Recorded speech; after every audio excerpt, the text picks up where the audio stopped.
Well, we've just finished quite the eventful Grand Prix weekend where there was tons of discussion points, tons of incidents. Um, and yeah, we've got quite a bit to discuss. And then some bonus that happened, which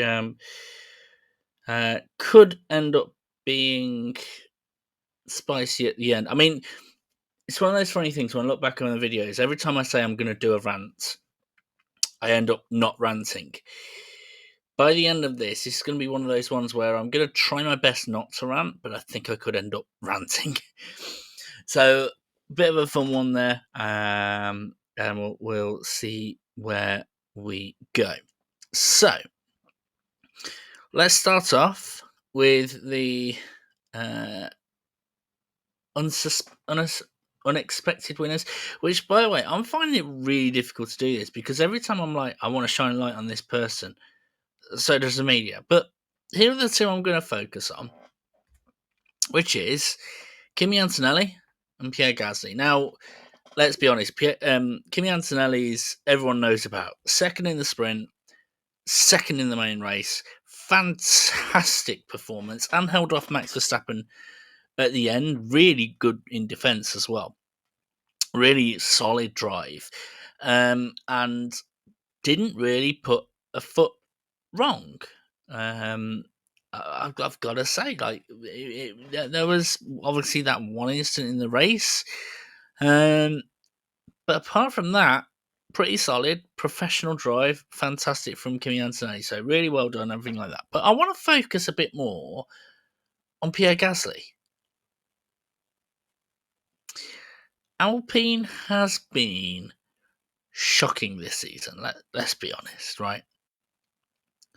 And I don't know if it's a Brazil thing or a Pierre Gasly thing or whatever it is. But once again, Pierre Gasly has delivered. Now, no, it's not quite the podium um, from last year, but he got 8th place in the sprint. He got 10th place in the main race, getting solid points for Alpine and showing that they, even if they are rubbish, he is going to be the one to pick up the scraps. Now, I know Colapinto had some struggles, and a lot of the struggles we'll probably partially discuss here. But Pierre Gasly has shown how solid of a driver he is. So really, really well done from Pierre Gasly. Really well done from Kimi Antonelli. Actually, I'm thinking Max Verstappen as well because as much as everyone's been talking about it, it is still pit lane to third. So yeah, well done to Max Verstappen. But let's start discussing the main talking points from the race weekend. And we were obviously, there was a lot of talking points in the sprint race week, but then the race happened, and that was even more fruity. Now, this situation with Bortoletto did happen on the sprint race, and it was wild. But I think this kind of perfectly shows basically what happened. The sprint race was wild. Drivers were going off. We had Piastri go off, which was mad. We had Hulkenberg that went off and survived, staying on at the race. We had Colapinto that went off. Big shunt, and really happy that he walked away from this. And Bortoletto, again, big shunt, really happy he walked away from that unscathed. But I kind of want to use this to highlight what happened basically in the first lap of the race and the restart, to be fair, but mainly the first lap of the race. There was so much that happened. What did we have? We had Carlos Sainz driving, crashing into Hamilton. Let's just say an incident between Carlos Sainz and Hamilton, actually. I want to make it as balanced as possible. There was an incident between Lance Stroll and Bortoletto. Ended up with Bortoletto out of the race. There was an incident with Hamilton and Colapinto. I think there was another incident as well, I feel like. in the mids between. Oh yeah, I think it might have been the sprint race, although but we had Liam Lawson and Ollie Behrman. Then we had the restart, and we had the incident between Oscar Piastri and Charles Leclerc and Antonelli, and even more stuff that was happening further back. There was so much that happened in terms of instance. And look, we could debate either way, right? If it was my personal opinion, I'd say that the Carlos Sainz with Lewis Hamilton, that was a racing incident, a very unfortunate racing incident, but a racing incident nonetheless. Colapinto and Hamilton, I don't think there was anyone really at fault there.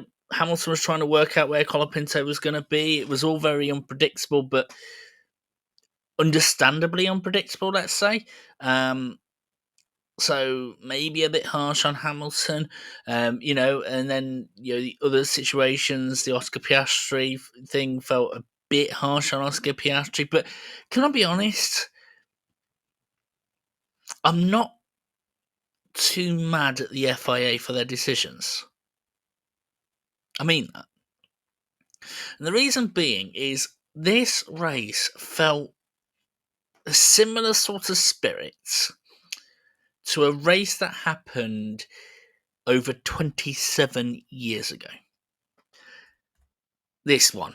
This was the Belgian Grand Prix in 1998, as you can tell by the date in the bottom right-hand corner.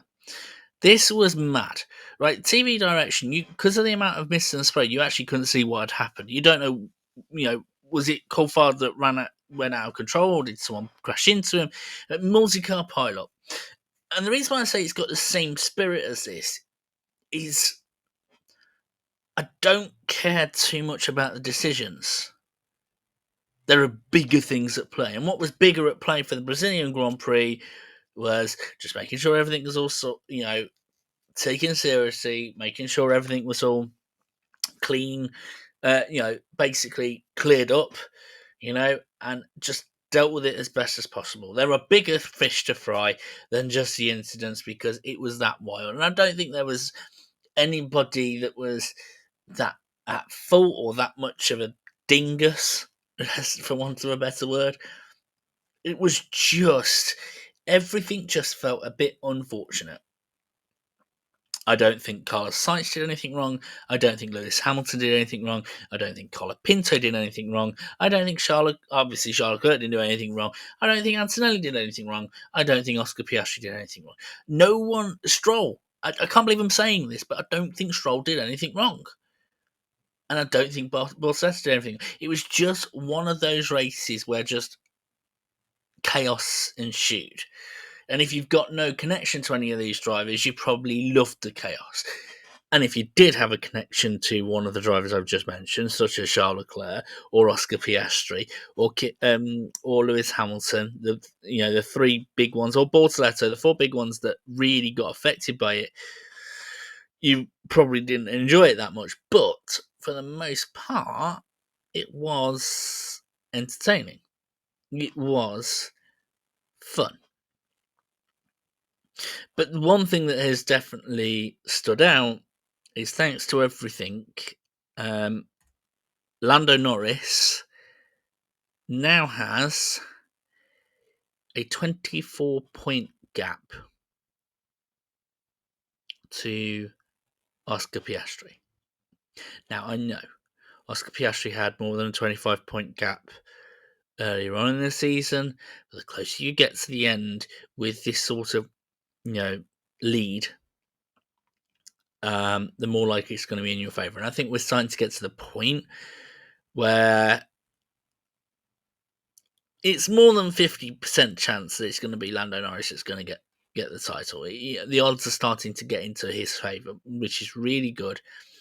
And looking back, I've noticed I haven't really said that much nice things about Lando Norris. My preference has been Oscar Piastri, and I still have a preference towards Oscar Piastri, but I don't want to downplay Lando Norris. And I sort of wanted to use this as an opportunity to give some praise to Lando Norris and his legacy and everything like that.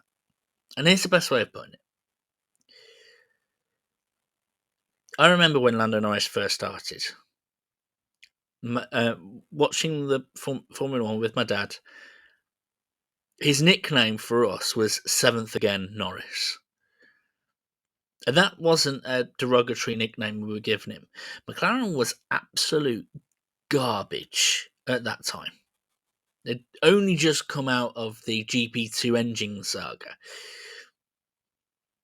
That they were struggling for pace, and yet every single time Lando Norris finished seventh, and it was a similar sort of season to what we see nowadays, right? Where finishing seventh basically puts you best of the rest. Brilliant performance for if you have a rubbish car, and that was down to Lando. Lando Norris was the reason for that. He did perform well. He had this sort of air of getting the best out of the car with a bit of fun, because this is the thing, right? McLaren at that time wasn't the bright place that we think today, but he brought that fun at the same time. And moving a little bit forward ahead, let's put ourselves to Sochi, Russia 2021. The race where Lando Norris could have won the race, and people say he bottled it. Ironically, I think he finished seventh. And a lot of people were pointing fingers at him, but of like, oh, you bottled it, you bottled it, you bottled it. This was still a season when Mercedes and Red Bull were dominating, because obviously that was the year that Verstappen and Hamilton were fighting for the championship. We had Ferrari doing well. And yet, out of all of it, Lando Norris was the one that was performing the best until the rain came down at Russia, which is fair enough, right? All this sort of performances, he has just been that steady guy. Now, yes, criticism has got to him, and I think he's his own worst critic as well, and everything like that. But there's a reason why he's still at McLaren. Full stop. There's a reason why he has got the respect that he has. Now, is he better or worse than Oscar Piastri? I don't care about comparisons that much, right? We could, the very fact that he's in the comparison picture shows that he's a good driver. You look at the other drivers that we have compared in the past.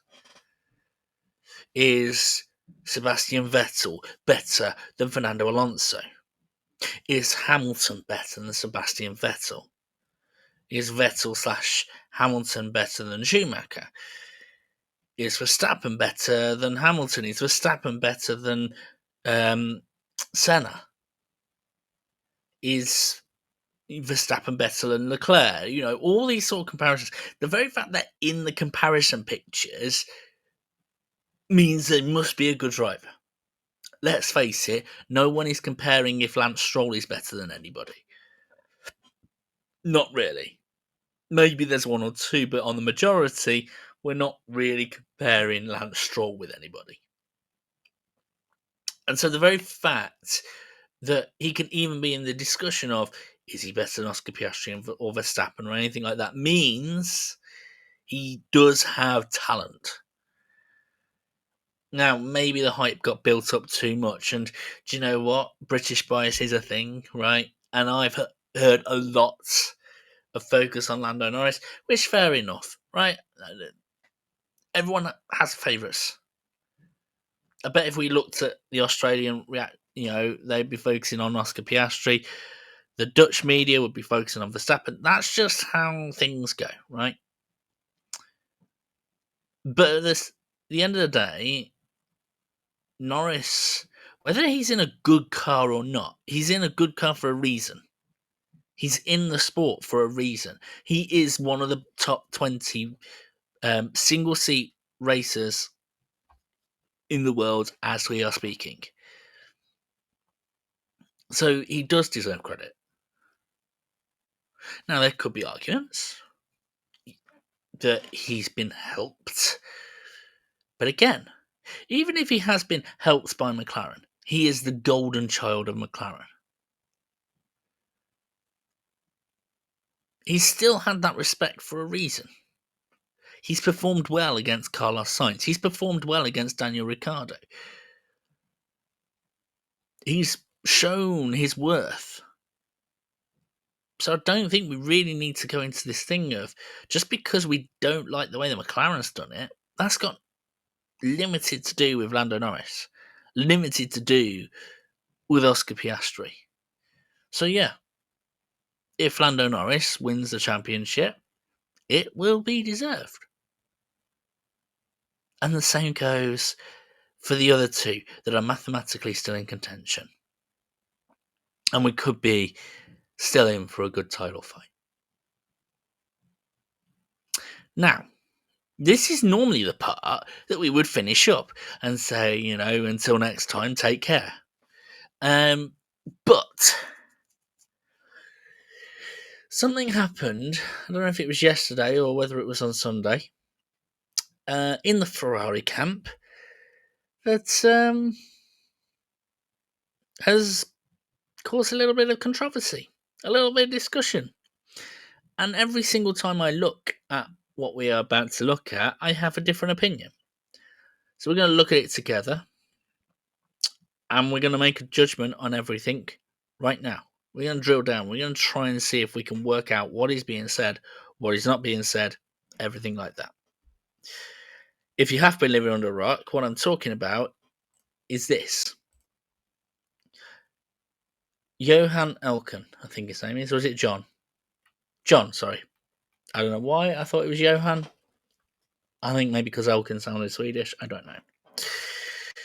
John Elkann, the chairman of Ferrari, has been a bit spicy. And look, this is the thing. They'll look at the headlines. Who needs to focus on driving talk less? Let's look at his statement in full. Let's see if we can drill down, see where the truth is, see where the lies are. Right. So, let's have a look. Have we got the full thing? No. But so an Olympic sponsorship event in Rome on Monday. The team's mechanics and engineers were performing well. I wonder if we can get. Can we hold on? Let me see if I can find.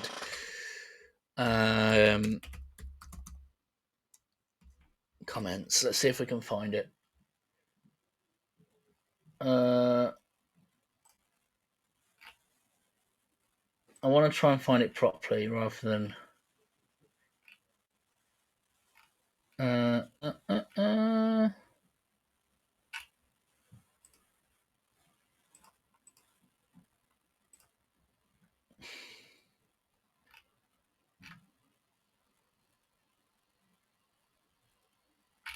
Maybe on Sky Sports. Hold on, bear me a second, guys, because I want to have it fully rather than messing around.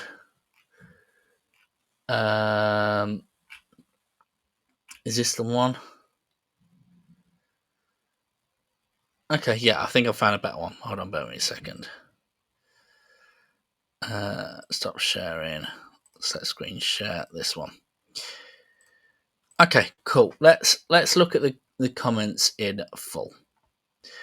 Let's do a little bit of tweaking as well, so we get as limited ads as possible on this. Apologies for any ads that we see, but it is what it is. So, speaking of Italian Olympic Committee ahead of next year's Winter Olympics in Milan Cortina, Ferrari chairman Elkann said, if we look at the season F1, we can say we have mechanics who are winning the championship with the performances they're putting in, particularly with everything they're doing in our pit stops. If you look at our engineers, the cars undoubtedly improved. Look at the fresh, it's not standard. We have drivers who need to focus more and talk less because we still have important races to come, and finishing second in the constructors isn't possible. Right, let's drill down into this in more detail. Let's see where we go from here. Right, If we look at the season in F1, we can say we have mechanics who are winning the championship with the performances they're putting in, particularly with everything they are doing in our pit stops. Fair. Correct. I think that's a fair comment. The pit stops have been brilliant. The timing of the pit stops has been great as well. You look at the strategy calls that there have been. Maybe Australia was a bit iffy, but you look at, for example, Hamilton's one in Spa. The strategy was perfect in getting the most out of it. So fair enough. John Elkann, you're correct on that one. If we look at our engineers, the car has undoubtedly improved. If we look at the rest, it's not up to standard. Okay, the car has undoubtedly improved.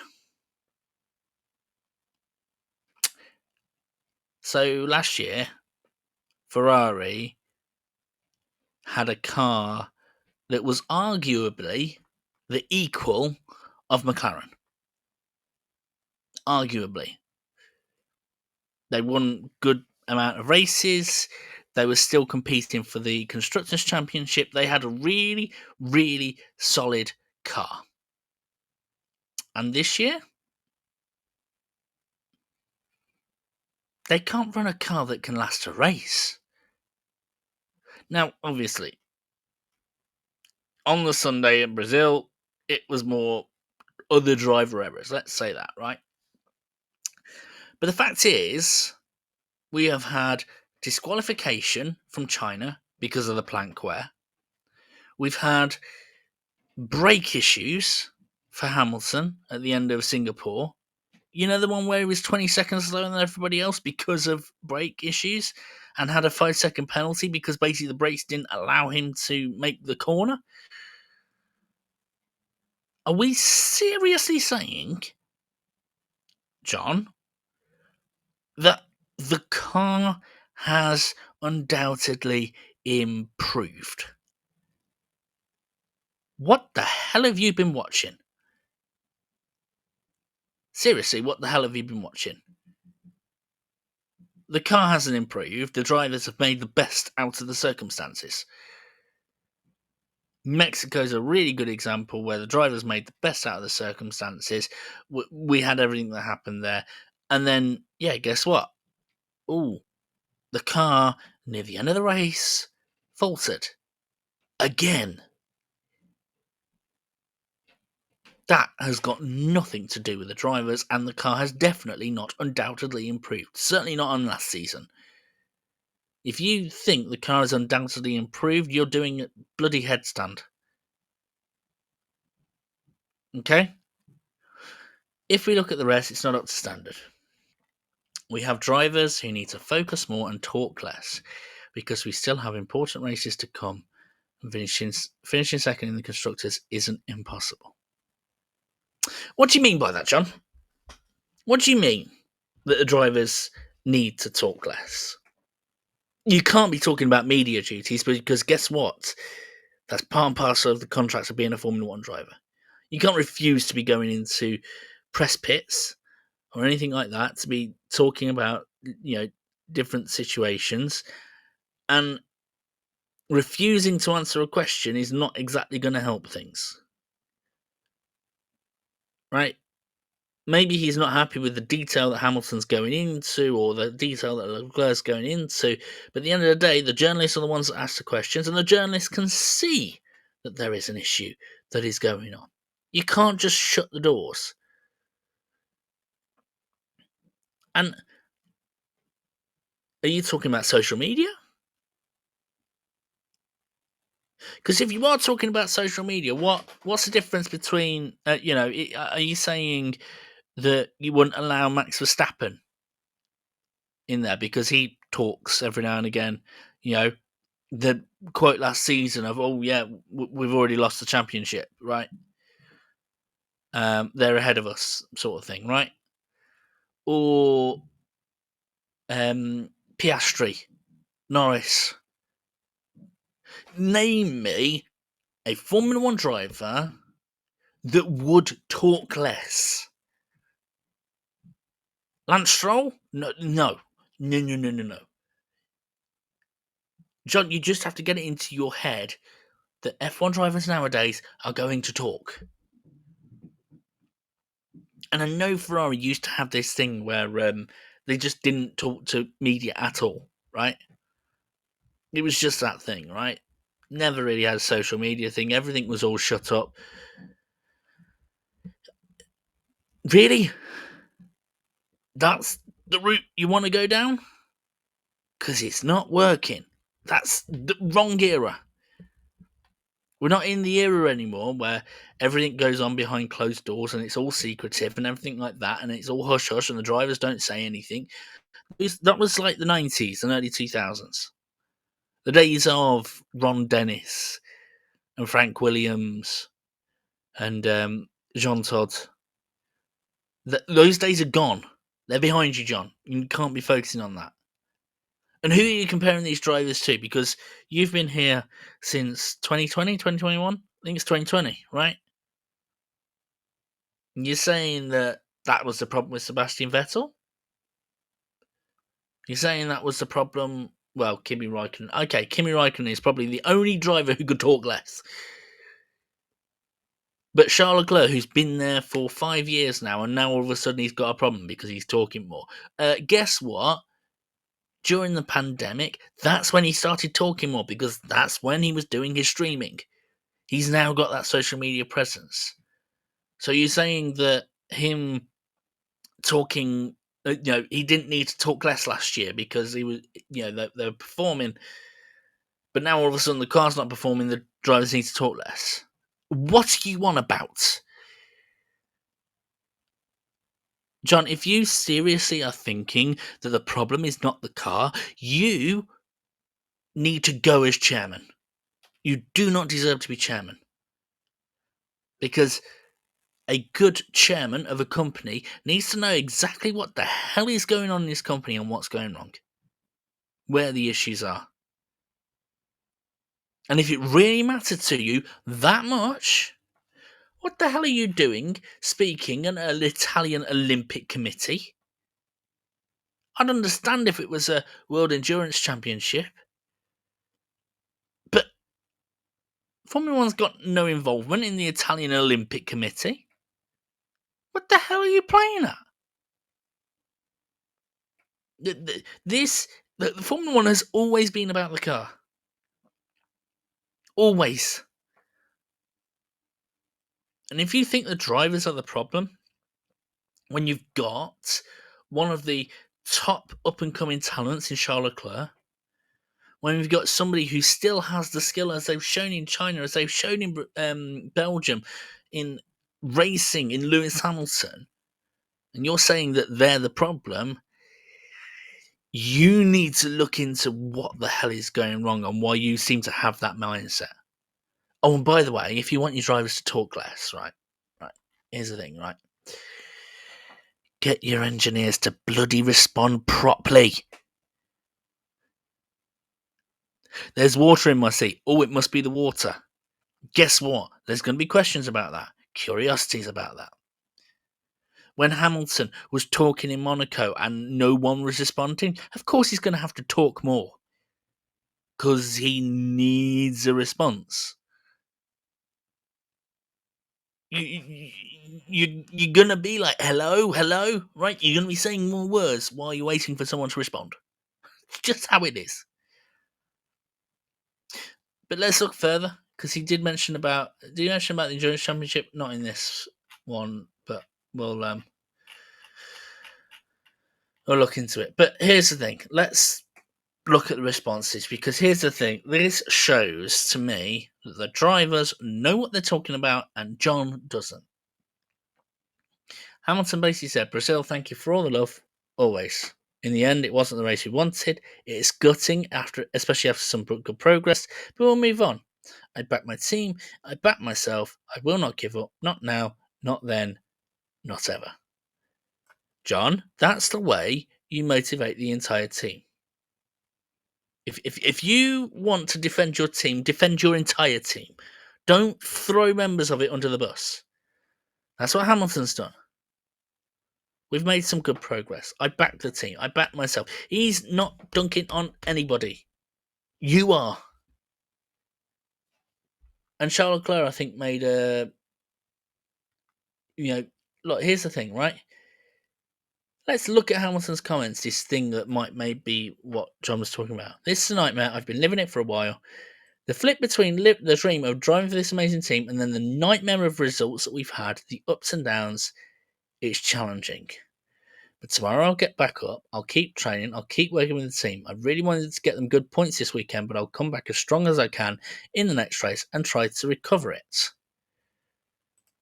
Is there any part of that where Hamilton is talking too much and talking badly about the team? No. The nightmare of results we've had. That is just factually true. The results have been a nightmare. But still, Hamilton's not attacking the team.